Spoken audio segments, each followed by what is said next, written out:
முக்கியமான பாயிண்ட் என்ன சொல்றாங்கன்னா, அதாவது ஃப்ரீடம் மூவ்மெண்ட் நடந்துச்சு நமக்கு இந்தியா லெவல்ல தெரியும். ஆனா தமிழ்நாட்டுல நடந்த ஃப்ரீடம் மூவ்மெண்ட் வந்து ரொம்ப வந்து ஒரு என்ன சொல்லுவாங்க, யுனிக்னெஸ் அப்படின்னு சொல்றாங்க. என்ன ரீசன் அப்படின்னா, நமக்கு தெரியும் அங்க நடந்தது வந்து பிரிட்டிஷ்க்கு அகைன்ஸ்டா தான் நடந்திருக்கும் இல்லையா? அதாவது பிரிட்டிஷ் வந்து நம்மள விட்டு போகணும், நம்ம வந்து சுதந்திரமா இருக்கணும்னு சொல்லிட்டு தான் போராடி இருப்பாங்க. ஆனா தமிழ்நாட்டுல பார்த்தீங்கன்னா, அதாவது ஃப்ரீடம் மட்டும் கிடையாது. இருக்கிற சோசியல் ஈவில்ஸ் இருக்கு இல்லையா?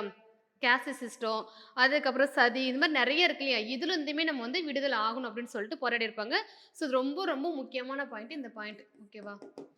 ஃப்ரீடம் ஸ்ட்ரகிள் இன் தமிழ்நாடு பார்த்தீங்கன்னா, யுனிக்னெஸ் அப்படி சொல்றாங்க. யுனிக்னெஸ் சொல்றாங்க. ஏன் அப்படின்னா, because from the beginning it was not only a struggle for independence. அதாவது நாங்க இண்டிபெண்டன்ஸ் சுதந்திரம் வாங்குறதுக்கு மட்டும் தான் என்ன பண்ண கிடையாது, போராட கிடையாது.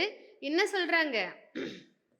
Struggle for independence from the social disability imposed by the இந்த அப்பர் கேஸ்ட் இருப்பாங்க இல்லையா?